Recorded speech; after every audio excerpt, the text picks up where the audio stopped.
بسم اللہ الرحمن الرحیم، السلام علیکم، welcome to the point of view. میں آپ کا میزبان رمضان شیخ۔ ایران اسرائیل وار کے حوالے سے بات کریں گے۔ پھر وہی ہوا جو اس جنگ کے آغاز سے پہلے ہوا تھا، جب IAEA کے ساتھ مذاکرات ہونے جا رہے تھے 15 جون کو، تو 13 جون کو اسرائیل نے ایران کے اوپر اٹیک کر دیا۔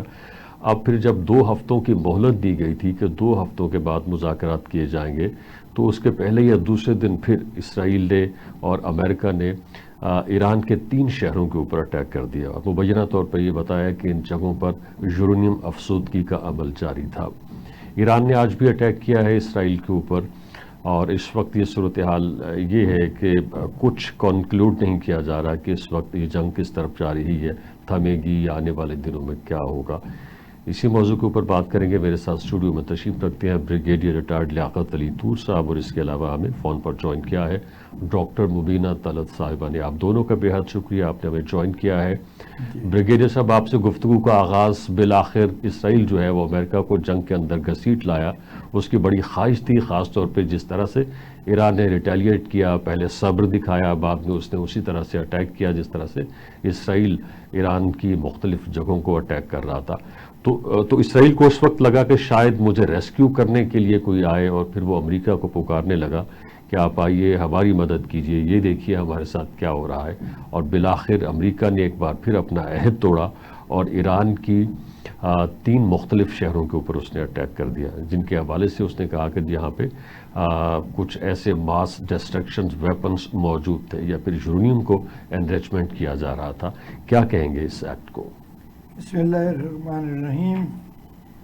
امریکہ تو اسرائیل کے ساتھ پہلے دن سے ان کا مربی بھی ہے اور ساتھی بھی ہے اور ان کا پشت پناہ بھی ہے۔ بنایا ہی 1948 میں امریکہ برطانیہ نے مل کر، تو اب اس کی حفاظت بھی کرنی ہے۔ اس کی مشکلات میں ہمیشہ مدد کی ہے انہوں نے، اس کو ہر سال بہت بھاری مالی امداد ملتی ہے، اور اس کے ہر جرم پہ پردہ ڈالنا ہے۔ تو یہ جو میں کہوں گا کہ اسرائیل نے گھسیٹا نہیں ہے، امریکہ تو پہلے ہی ان کا پشت پناہ ہے، اور جب دیکھا کہ ان کو ہزیمت کا سامنا ہے یا نقصان کا سامنا ہے، ان کا اندازہ نہیں تھا انہیں کہ ایران کتنا سخت جواب دے گا اور کتنا اس کے میزائل تباہی مچائیں گے، تو اسرائیلی شہریوں نے پہلی مرتبہ اپنے اندر میزائل پھٹتے دیکھے ہیں، اپنی جو ان کی عمارتیں تھیں وہ گرتی دیکھی ہیں، اور وہ بہت زیادہ عمارتیں بنا چکے ہیں پچھلے 77 سالوں کے اندر۔ تو اب امریکہ کی جو ابھی مدد آئی ہے، یہ دنیا کے امن کے لیے ایک انتہائی خطرناک بات ہے۔ امریکہ نے بہت غیر ذمہ دارانہ بات کی ہے۔ آج ہماری قومی سلامتی کونسل کے اجلاس میں حکومت پاکستان کو امریکہ کی مذمت بھی کرنی پڑی، اگرچہ ابھی حال ہی میں ہماری ان کے ساتھ بڑے اظہار محبت ہوئے تھے اور انہوں نے برملا کہا کہ آئی لو پاکستان، لیکن اس کے باوجود آج انتہائی سخت الفاظ میں حکومت پاکستان کی طرف سے قومی سلامتی کے اجلاس میں امریکہ کے اس حرکت کی مذمت کی گئی ہے، اور میں سمجھتا ہوں کہ ٹھیک کی گئی ہے، یہ مذمت ہونی چاہیے تھی۔ ڈاکٹر مبینہ صاحبہ، امریکہ کو کس نے اجازت دی کہ وہ ایران کے اوپر اٹیک کرے؟ کوئی سلامتی کونسل کی اس حوالے سے کوئی تجویز ہو، کوئی انٹرنیشنل لاز سجیسٹ کرتے ہوں، سپورٹ کرتے ہوں کہ جی ایران کے اوپر اٹیک کیا جانا چاہیے، یا پھر کچھ ممالک جو ہے وہ امریکہ کے ساتھ جا کے کھڑے ہو گئے ہوں جن کی یہ خواہش ہو کہ جی ایران کے اوپر اٹیک کیا جانا چاہیے، کہ ایران جو کچھ کر رہا ہے اس سے ہماری یا پھر خطے کی یا پھر اس دنیا کی جو بھی زندگی ہے اس کو خطرہ ہے؟ تو کس نے امریکہ کو اجازت دی، اس کے اس ایکٹ کو لیگلائز کیا؟ مگر امریکہ کو اس یونیپولر ورلڈ میں کس کی اجازت کی ضرورت ہے؟ کیونکہ وہ بیلنس آف پاور جو ہے وہ تو ایک ہی جانب ٹلٹ ہو چکا ہے نا، تو اس کو کسی کی اجازت کی ضرورت نہیں ہے، اور جو ممالک ان کے ساتھ جا کر کھڑے ہوئے ہیں وہ ممالک جو ہیں وہ امریکہ کے خود بھی برابر نہیں ہے، وہ امریکہ پر کسی نہ کسی حساب سے ڈیپینڈنٹ ہے۔ مثلاً برطانیہ بڑے عرصے سے جو ہے اپنی طاقت جو ہے وہ کھو چکا ہے، اور وہ امریکہ کی لائن جو ہے وہ تو کرتا ہے. کینیڈا ہے, جرمنی تو ظاہر ہے کچھ تھوڑا سا زمین کا مارا ہوا بھی ہے, اور وہ یہودیوں سے جو ہے اور جو اظہار محبت اس جو ہے بہت بڑھ چڑھ کے جو ہے وہ کرتا ہے اشلت ہونے کے لیے. تو اس کو تو کسی کی ضرورت نہیں ہے. اور بلائنڈ پاور جو ہے وہ اس یونیپولر ورلڈ کی وجہ سے ہے. اور ہاں مگر جو تھریٹ ہے وہ ظاہر ہے چین کی بڑھتی ہوئی پاور سے ہے امریکہ کو, اور ان کو اس چیز سے بہت خوف ہے, اور وہ کوشش یہ کر رہے ہیں کہ کسی طرح سے چین کی پاور کو جو ہے یا کنٹرول کریں یا کسی طرح سے جو ہے وہ, اور وہ اس کی وجہ یہی ہے کہ ان کو یونیپولر ورلڈ کے چلے جانے کا خوف ہے, اور ان کو لگتا ہے کہ روس کی بجائے اب چین دوسری پاور ہے, تو ان کو ضرورت ہی نہیں ہے. اچھا بریگیڈیئر صاحب, جب یہ امریکہ نے اٹیک کیا ایران کو تو اس وقت اس نے کہا کہ جی ہم نے ان کا جوہری جو پروگرام ہے وہ مکمل طور پہ ختم کر دیا, جبکہ ایران کی طرف سے جو موقف سامنے آیا اس نے کہا کہ جی ایسا بالکل نہیں ہے, ہم نے جو متعلقہ مواد تھا وہ پہلے ہی کسی اور جگہ پہ شفٹ کر دیا. تو اب حقیقت کیا ہے؟ کیا آنے والا وقت بتائے گا کہ وہ تباہ ہو گیا یا وہ کسی اور جگہ شفٹ کر دیا گیا؟ دیکھیے یہ تو دونوں طرف کے دعوے ہیں, اور کچھ سچ ہے اس میں اور کچھ جھوٹ ہے. دونوں طرف کے دعووں کے اندر کچھ مبالغہ ضرور شامل ہوگا, لیکن اصل بات یہ ہے کہ اس طرح کی جو مداخلت کی ہے امریکہ نے, کل دوسری طاقتیں بھی اپنے چہیتے ملکوں کے معاملات میں اس طرح کی مداخلت کریں گی, اور جتنے بھی چھوٹے ممالک ہیں ان میں عدم تحفظ کا احساس بڑھے گا, کیونکہ امریکہ نے یہ دنیا کو دکھا دیا ہے کہ وہ اسرائیل کے لیے کس حد تک جا سکتا ہے. اور اسرائیل کے مقابلے پر اگر کوئی طاقتیں جو ہیں وہ ایٹمی ہتھیار بناتی ہیں تو ان کو کس طرح برباد کیا جا سکتا ہے, ان سے کس طرح یہ صلاحیت ختم کی جا سکتی ہے ان کی, اور ان سے چھینی بھی جا سکتی ہے. تو اس سے چھوٹے ملکوں کے اندر عدم تحفظ کا احساس بڑھے گا, اور بہت سارے چھوٹے ممالک جو اپنے آپ کو امریکہ یا اس کے حواریوں کی زد پہ سمجھتے ہیں وہ جوہری صلاحیت حاصل کرنے کی کوشش کریں گے, اور آئندہ سے کوئی آپ کے جھانسوں میں نہیں آئے گا کہ آپ جوہری صلاحیت حاصل نہ کریں, ہم آپ کو بہت زیادہ مادی ترقی حاصل کرنے میں مدد کریں گے اور ہم آپ کی حفاظت بھی کریں گے وقت پڑنے پر. یہ ایران نے کر کے دیکھ لیا, نہ کیا ہوتا پاکستان نے یہ بات نہیں مانی. ہمارے جو سیاسی رہنما گزرے ہیں اور جو ہمارے حکمران گزرے ہیں ان سب کی کنٹریبیوشن ہے, سب نے اس کے اندر اپنا حصہ ڈالا, اور پاکستان نے جو جوہری صلاحیت حاصل کر لی اور اس کو دنیا کے سامنے دکھا بھی دیا. ایران ان کے جھانسوں میں آ گیا اور آج اس کا یہ حشر سب کے سامنے ہے. کل ترکی بھی یہ حاصل کرنے کی کوشش کرے گا, کیونکہ ترکی بھی ایسے خطے کے اندر واقع ہے جہاں اسرائیل قریب ہے, اور اسرائیل کی طرف سے ترکی کے اندر شورش برپا کرنے کے لیے کردوں کی مدد ہمیشہ ہوتی رہی ہے. جس طرح پاکستان کے اندر موساد را کے ساتھ مل کے ایڈوائزری کا رول بھی ادا کرتے ہیں, ان کو تجاویز دیتے ہیں اور ان کو سکھاتے بھی ہیں کہ کیسے کرنا ہے. ابھی جو انہوں نے پاکستان پہ حملہ کیا ہندوستان نے, اس میں اسرائیل کے جو پروفیشنلز تھے وہ وہاں موجود تھے, اس کی پلاننگ میں شامل تھے, اور اصل میں پاکستان نے جو حملہ ناکام کیا ہے بھارت کا وہ اسرائیلی ٹیکنالوجی کو ناکام کیا ہے, کیونکہ 177 ڈرون جو ہم پر بھیجے گئے وہ تو اسرائیل کے بنے ہوئے تھے سارے کے سارے. بالکل صحیح. اچھا ڈاکٹر مبینہ صاحبہ, ایک ایشو جو اس وقت بہت زیادہ ڈسکس کیا جا رہا ہے کہ پاکستان کو ٹرمپ کو نوبل پیس کے لیے نامینیٹ کرنا چاہیے تھا یا نہیں. پاکستان کی جو کنٹینشن ہے, پاکستان نے جو اس کو نامینیٹ کیا اس کی وجہ ان کا جو رول تھا انڈیا پاکستان وارفیئر کے دوران کہ جس طرح سے انہوں نے سیز فائر کروایا اور اس خطے کو ایک جنگ سے بچایا, پاکستان کی نیت وہ تھی. لیکن اب آگے جس طرح سے حالات بڑھتے جا رہے ہیں تو ٹرمپ صاحب نے تو اپنا خود ہی کیس خراب کر لیا. پاکستان کی جو نیت تھی کیا اسے ڈاؤٹ کرنا چاہیے؟ پاکستان کے تو شاید ذہن میں نہیں ہوگا کہ وہ اس طرح سے جا کے ایران کے اوپر اٹیک کرے گا، کیونکہ ہم دیکھتے ہیں امریکہ ہمیشہ سے ہی ایران کے خلاف رہا ہے، مگر جتنے بھی صدور آئے، جتنے بھی ان کے دور حکومت تھے، کسی کے اندر اتنی جرأت نہیں تھی کہ وہ ایران کو اٹیک کرے۔ تو یہ پاکستان نے جس طرح سے نوبل پیس کے لیے ٹرمپ کو نامینیٹ کیا، آپ اس کو کس طرح سے دیکھتی ہیں؟ ہم تو حیران ہوئے، قوم حیران ہے کہ اس کے پیچھے سوائے اس کے کہ میرا خیال ہے کہ ہم ایک سٹینس لینا چاہ رہے تھے ایز اپوز ٹو انڈیا، کیونکہ انڈیا اب امن کے بعد اس بات پہ اڑ گیا تھا کہ ہم نے پاکستان کے ساتھ صلح جو ہے وہ مائنس ٹرمپ کی ہے، اور اس میں ٹرمپ کا کوئی رول نہیں ہے۔ تو آئی تھنک کہ پاکستان نے چونکہ ایک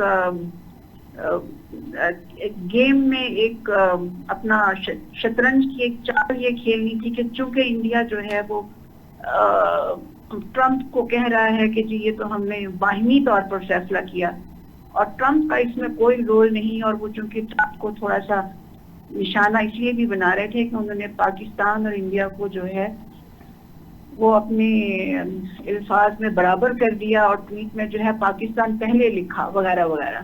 تو آئی تھنک کہ پاکستان نے سوچا کہ چونکہ انڈیا جو ہے وہ ٹرمپ کو مائنس کر رہا ہے تو ہم ٹرمپ کو جو ہے یہ تاج پہنا دیں کہ وہ امن کا بہت بڑا لیڈر ہے، جبکہ ذاتی طور پر شاید مجھے یہ کہنے میں کوئی وہ نہیں ہے کہ یہ ایک بہت ہی تکلیف دہ بات تھی۔ بریگیڈیئر صاحب، یہ پاکستان کی جی ٹھیک ہے، غیرت کے پوائنٹ آف ویو سے یہ بہت تکلیف دہ بات ہے۔ ٹھیک ہے، پاکستان نے تو یہ نیک نیتی کے ساتھ کیا، شاید وہ ایران کو بھی اوائڈ کرنا چاہتا تھا، بچانا چاہتا تھا ایران کو کہ جی مجھے تھوڑا سا جی پلیز کیونکہ میں یہ سمجھتی ہوں کہ انڈیا نے یکایک پاکستان پہ حملہ کیا، اور اس میں انڈیا کے کچھ کمزوریاں کھل کے آ گئیں پاکستان کی، ہمیں لگا کہ کچھ طاقت ابھر کے سامنے آ گئی، اور اس کی فوراً بعد جو ہے وہ اسرائیل کا جو ہے وہ محاذ جو ہے وہ ایران کے ساتھ کھل گیا، پھر وہ ہمارے چیف آف اسٹاف جو ہے وہ بلائے گئے وغیرہ۔ مجھے اس میں ایک بہت پیٹرن نظر آتا ہے، اور مجھے یہ لگتا ہے کہ somebody is watching، اور وہ یہ جو ویپن کی جو وار ہے اور ٹیکنالوجی کی وار ہے، اور وہ ٹیکنالوجی جو کہ وار ریلیٹڈ ٹیکنالوجی ہے، اس کی اسیسمنٹ جو ہے وہ ہو رہی ہے کہ کون کتنے پانی میں ہے، اور ابھی ایک فائنل وار جو ہے، ایک فائنل جنگ جو ہے وہ ہونے والی ہے، جس میں پاکستان بامقابلہ اسرائیل یہ ایویلیویشن ہونی ہے، اینڈ آلسو اس میں تیسرا پلڑا جو ہے وہ ایران کا بھی ہے۔ کیونکہ یہاں پر دو ممالک ہیں ایز اپوز ٹو ون، جن کے پاس یا تو نیوکلیئر ٹیکنالوجی ہے یا وہ قریب ہے۔ ایران کے بارے میں ہم کہتے ہیں کہ اس کے پاس ابھی نیوکلیئر ٹیکنالوجی نہیں ہے اور وہ حاصل کرنے والا ہے۔ تو آئی تھنک کہ یہ جو جنگیں ہوئی ہیں یہ ایک پریامبل تھا ایک طرح کا، یعنی انڈیا پاکستان وار میں ایک پریامبل تھا to check on Pakistan and India, یعنی ان کی ڈائنامکس کیا ہے، and then it was immediately followed on by Israel Tehran جو ہے وہ گیم۔ ابھی تو یہ گیم کھیلی جا رہی ہے نا، اور اس میں کون کس کا پلڑا بھاری۔ تو اب یہ لگ یہ رہا ہے کہ میرا خیال ہے کہ ابھی تک جو سامنے کی جو بات ہے وہ دیکھنے میں یہ آ رہی ہے کہ شاید اسرائیل بھی ایک مقام پر وہ چیز اپنے اون پر اٹین کرنے کے قابل نہیں تھا، اور یہ حملہ ڈیفینیٹلی امریکہ کے کہنے پر ہوا ہے۔ اسرائیل اس انیشیٹو کو خود نہیں لے سکتا تھا طور پر۔ ٹھیک ہے، اچھا ابھی جو فائنل گیم ہے وہ ہونا باقی ہے۔ بالکل صحیح۔ اچھا بریگیڈیئر صاحب، چیک کیا جا رہا ہے اور اسرائیل بھی چیک کیا۔ ٹھیک ہے، اچھا بریگیڈیئر صاحب، پاکستان کو اس حوالے سے ڈیفینسو جی ٹھیک ہے میڈم، آپ کا موقف آ گیا۔ بلٹ برڈ بہت خطرناک ہے۔ بریگیڈیئر صاحب، پاکستان کو اس حوالے سے ڈیفینسو ہونے کی ضرورت ہے کہ پاکستان نے ٹرمپ کو نوبل پیس کے لیے نامینیٹ کیا، ایک بات۔ دوسری بات یہ کہ جب انڈیا وار فیئر ہوا تو اس کے نتیجے میں یہ بحث تو سامنے آئی، اس بحث نے جنم لیا کہ جی وار ٹیکنالوجی کس کی بہتر تھی، کس نے اس ٹیکنالوجی کا اچھا استعمال کیا، اور اب بھی ہم یہاں پہ بیٹھ کے کیا پوری دنیا اس بات کو ڈسکس کر رہی ہے کہ ایران کے پاس کیا ہے، اسرائیل کے پاس کیا ہے۔ تو یا پھر یہ عمومی طور پہ ہوتا ہے کہ جب بھی کوئی وار ہوتی ہے تو اس کے نتیجے میں اس طرح کی ڈسکشن ہوتی ہے، یا پھر یہ آج چونکہ ماڈرن ایرا ہے اور ٹیکنالوجی جو ہے وہ بہت ترقی کر گئی ہے تو لہٰذا اس کے اوپر بات ضروری ہے؟ آپ کس طرح سے دیکھتے ہیں ان دونوں آسپیکٹس کو؟ دیکھیے، جنگ زمانہ قدیم سے ایک کیٹلسٹ رہی ہے ایجادات کا. جنگ کے زمانے میں ایجادات کا عمل تیز ہو جاتا ہے. جیسے آج بھی ہم دیکھیں تو کمپیوٹرز، لینئر پروگرامنگ، یہ تو سیکنڈ ورلڈ وار میں شروع ہوئی اور کمپیوٹر اس وقت موجود تھے. وائرلیس ٹیکنالوجی جنگوں کی وجہ سے بڑھی، آٹوموبائل ٹیکنالوجی بھی جنگوں کی وجہ سے بڑھی. تو جنگ خود ایجادات کو تیز کرتی ہے اور ٹیکنالوجی ہمیشہ سے جنگ کے اندر انتہائی کلیدی اہمیت کی حامل رہی ہے. آپ دیکھیے کہ جب بابر نے ابراہیم لودھی کی فوج پہ حملہ کیا تو اس وقت سپیریئر آرٹلری تھی، اور جب انگریزوں نے ہندوستان کے اندر مغل فوجوں کے ساتھ لڑائیاں کیں تو ان کے پاس سپیریئر ٹیکنالوجی تھی. 50,000 سپاہی لے کے سراج الدولہ 3,000 فوج سے، رابرٹ کلائیو سے مار کھا گیا تو سپیریئر ٹیکنالوجی تھی نا آرٹلری کی ان کے پاس. اس لیے جنگ میں ہمیشہ ٹیکنالوجی کی بڑی اہمیت رہی ہے. اور وہ سارے ارسطو جو کہتے نہیں تھکتے تھے کہ جنگ کسی مسئلے کا حل نہیں ہوتا، جنگ کسی مسئلے کا حل نہیں ہوتی، یہ تو ہمارا تکیہ کلام ہے ہمارے دانشوروں کا. اب ان کو سمجھ آئی ہوگی کہ جنگ مسئلے حل کرتی ہے کہ نہیں. تو امریکہ نے جس طرح اپنا مسئلہ حل کرنے کی کوشش کی ہے، یہ وہ طاقت ہے جو دوسروں کو ہمیشہ کہتی ہے کہ آپ امن کے ساتھ مذاکرات سے کام لیں، اور مذاکرات سے ہی فیصلے ہوتے ہیں. تو اگر مذاکرات سے ہی فیصلے ہوتے ہیں تو حضور آپ چڑھ دوڑے کیوں ایران پر دنیا کے سب سے بھاری بم لے کر، جو ایک بم 14 ٹن کا ہے اور 14 ٹن اس کے اندر ایکسپلوسیو اور سٹیل ہے. تو اس قسم کے تقریباً 30 بم انہوں نے پھینکے ہیں ایرانی جوہری تنصیبات کے اوپر. اس کے نتیجے میں دنیا میں کوئی بڑا حادثہ ہو سکتا تھا. یہ بڑا خطرناک عمل کیا، اور اس عمل کی وجہ سے دنیا میں ابھی پولرائزیشن جیسے آپ نے کہا کہ قطبیت بڑھ جائے گی. لوگ طاقت کے بلاک بنانا اپنی مجبوری سمجھیں گے اور بڑی طاقتوں کو چھوٹے ملک کہیں گے کہ آپ بلاک بنائیے، ہم اس میں شامل ہوتے ہیں. جن کو جس سے امید ہے اس کے سائے میں جانا شروع کرے گا. بالکل صحیح. تو اس سے دنیا کے اندر تقسیم بڑھے گی انسانوں کے اندر. بالکل صحیح. اور یہ کوئی اچھی بات نہیں ہے کہ اس طرح جنگ مسئلوں کا حل کرتی ہے، لیکن جنگ ہی کو آخری ذریعہ سمجھنا ہر معاملے کے اندر وہ اچھی بات نہیں. ایک بریک اور اس کے بعد ڈسکشن کو یہیں سے ریسیوم کریں گے. ہمارے ساتھ رہیے. جی ویلکم بیک. ڈاکٹر مبینہ صاحبہ، ہماری سماجیات یہ کہتی ہیں کہ اگر دو فریق ہیں ان کے بیچ میں کوئی معاہدہ ہے اور اگر ایک فریق جو ہے اس معاہدے کو توڑ دیتا ہے تو دوسرا بھی اس معاہدے کا پابند نہیں رہتا. اور ایک معاہدہ ہوا تھا کہ جی 15 جون کو مذاکرات ہونے جا رہے ہیں IAEA اور ایران کے بیچ میں. امریکہ نے خود اس کو توڑا. اس کے بعد پھر یہ ڈیسائیڈ کیا کہ جی 2 ہفتوں کے اندر پھر سے مذاکرات ہوں گے، خود ہی اس معاہدے کو توڑ دیا. تو اب ایران بیچارہ اس طرح کی صورتحال کے اندر کیا کرے؟ اور جبکہ اس کے مقابلے میں جو اسرائیل ہے اسے کھلی چھٹی دے رکھی ہے، اسے کوئی پوچھنے والا نہیں ہے. پھر تو یہ وہی ہے جس کی لاٹھی اس کی بھینس. لیکن سماجیات بھی تو کہیں ایگزسٹ کرتی ہیں نا، چاہے وہ ہمارا معاشرہ ہو، چاہے وہ ویسٹرن معاشرہ ہو، چاہے وہ امریکہ ہو، چاہے وہ کوئی اور کانٹیننٹ ہو. سماجیات کے اصول جو ہیں وہ توازن اور طاقت کو برقرار رکھنے کے لیے ہی ہوتے ہیں.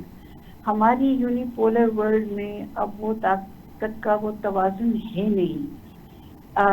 اگر فرض کریں کہ کچھ اصول ہیں جو ہم نے ایک زمانے میں طے کیے تھے، جب طاقت کا توازن جو ہے وہ قائم یا تو تھا یا رکھا جا سکتا تھا یا رکھے جانے کی حاجت اور ضرورت تھی. دیکھیے یہ وقت جو ہے وہ تبدیل ہو گئے ہیں. یہاں پر ہم ایک ایسے مقام یا موڑ پہ کھڑے ہیں جہاں پر اب ہمیں ایک تو یونیپولر ورلڈ کا سامنا ہے. طاقت کا توازن ایک طرف ٹلٹ ہو چکا ہے. دنیا میں امریکہ یا تو ایک ہی طاقت ہے ٹیکنالوجی کے اعتبار سے. اب چین کی طاقت جو ہے وہ ظاہر ہے زیادہ معاشی ہے اور اس کی جو وار ٹیکنالوجی ہے وہ بہت کنٹینڈ اور لمیٹڈ ہے. اس نے اپنے معاملات جو بھی کوریا اور دوسرے ممالک کے ساتھ تھے اس میں طاقت کا استعمال کرنے میں پہل نہیں کی اختیار کے باوجود. لیکن یہ ہے امریکہ ایک دوسرا ملک ہے اور امپیریلسٹ فورس ہے اور وہ اپنی طاقت کو نہ صرف یہ کہ استعمال ہمیشہ سے کرتا آیا ہے بلکہ اب وہ طاقت کے استعمال میں زیادہ بولڈ ہوتا جا رہا ہے. اور جب اس کو چین کا ہوا نظر آتا ہے تو وہ اس کو اپنی طاقت کا جو اختیار ہے اسے بڑھانے میں بھی دلچسپی ہے, اقتدار جو ہے وہ اس بڑھتی ہوئی قوم پر قائم کرنے میں بھی دلچسپی ہے. تو باقی قوم جو اقوام ہیں بشمول اسرائیل وہ تو اس کی پراکسیز ہیں. ٹھیک.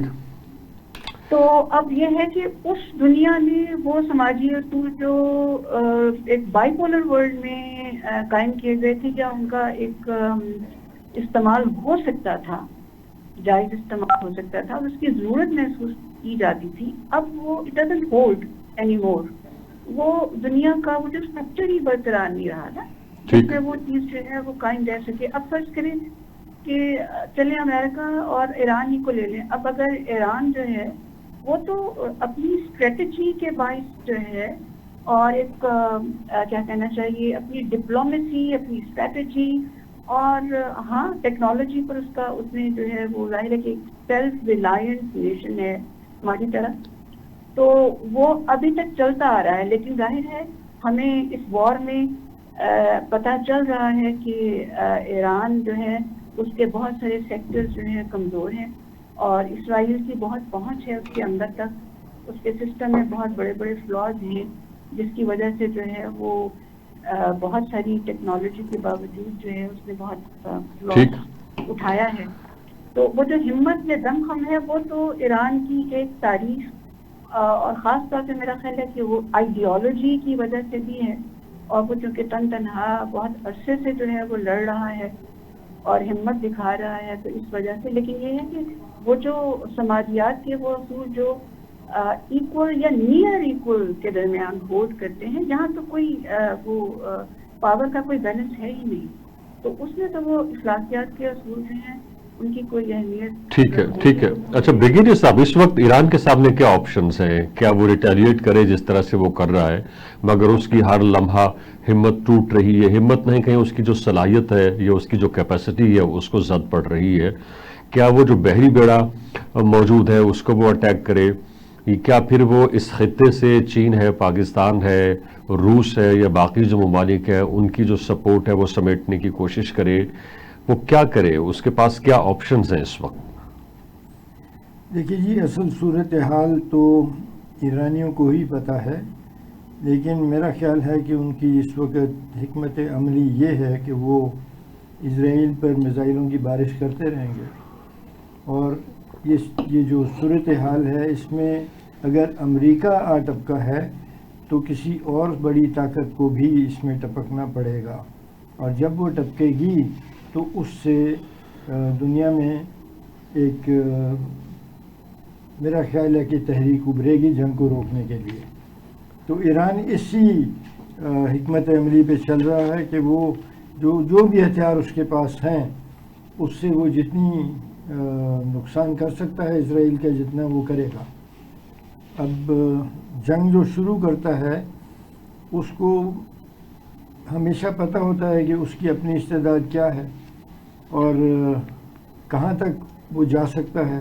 اسرائیل نے جب دیکھا کہ ان کی تمام طاقت ختم ہونے کے بعد بھی ایران کو وہ نقصان نہیں ہوا جو وہ کرنا چاہتے تھے تو انہوں نے امریکہ سے مدد مانگ لی اور امریکہ ایران کی جوہری صلاحیت کو کچلنے کے لیے آ گیا.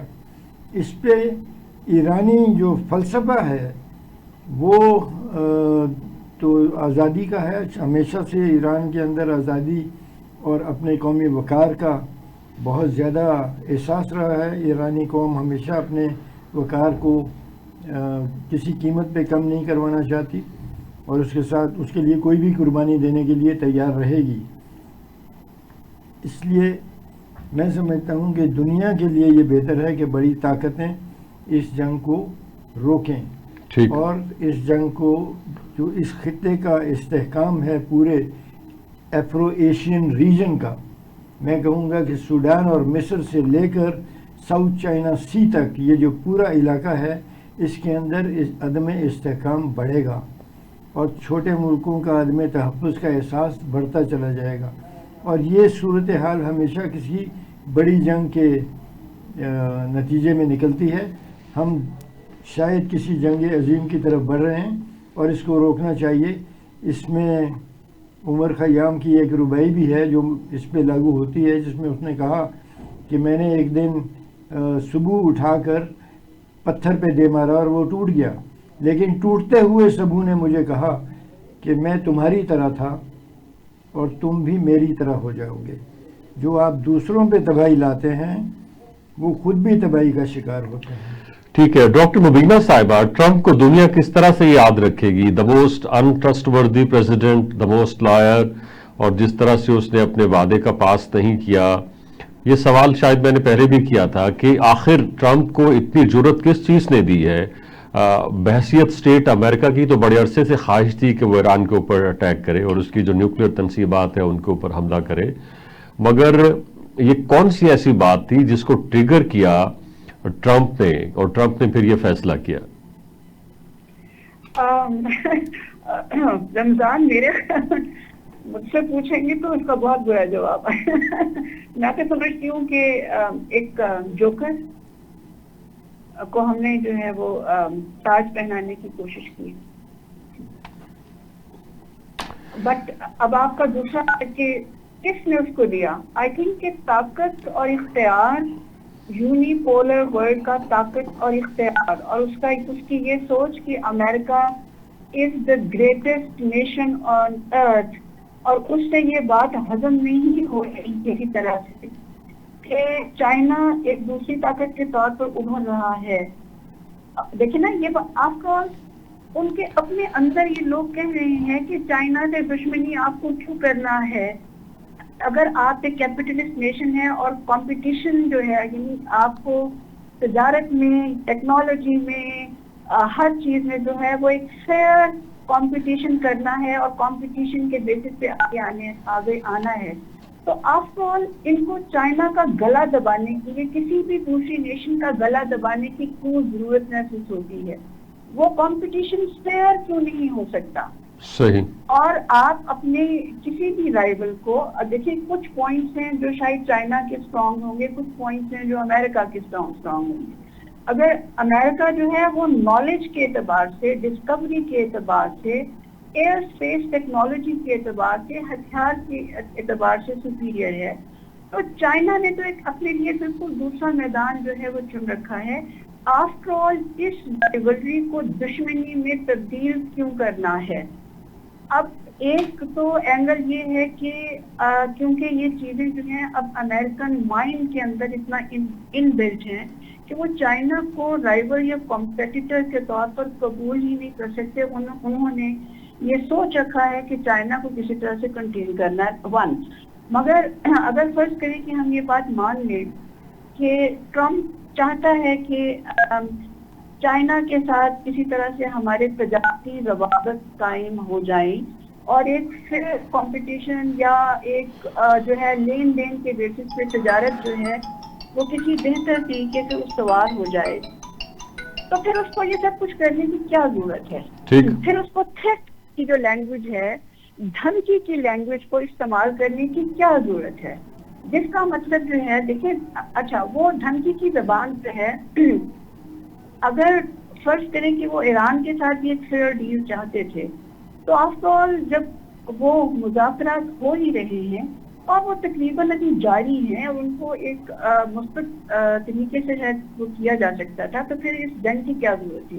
اس کا مطلب یہ ہے کہ پرابلم جو ہے وہ ایگوز کے ساتھ ہے، پرابلم جو ہے وہ اس میں یہ ہے کہ آپ فیئر ڈیل نہیں چاہتے، اور میرے خیال سے ایک ہی لفظ ہے کہ یہ پرابلم جو ہے وہ اس یونی پولر ورلڈ کا ہے جس میں امریکہ اپنے آپ کو جو ہے بے تاج کا اور بادشاہ سمجھتا ہے، وہ سمجھتا ہے کہ جس کی سیکیورٹی ہے وہ ہمیشہ کے لیے ہے، مگر ہمیشہ کے لیے تو کچھ بھی نہیں ہوتا نا۔